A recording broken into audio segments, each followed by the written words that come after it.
Hey there, welcome to today's Monday Moment. So if you were here yesterday, you knew that we covered Matthew chapter 15, verses 25 through 32.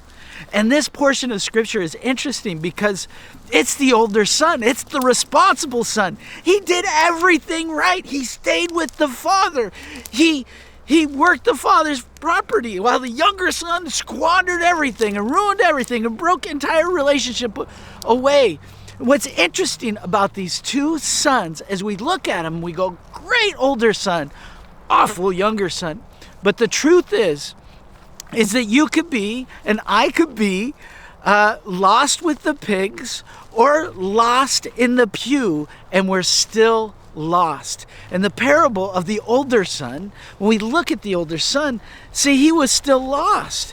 He let anger, he let a comparison, he let this word never get in this picture. You see, the older son didn't want the father either. He just wanted all that the father had, but not the father. And so when we look at the story, we have to look at this idea of how do we find our way back home?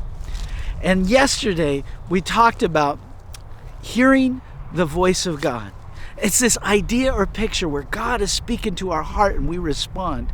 We see with the younger son and the older son, in both occasions, the father came to him. He came to both of them. He gave them the opportunity to hear his voice and to respond.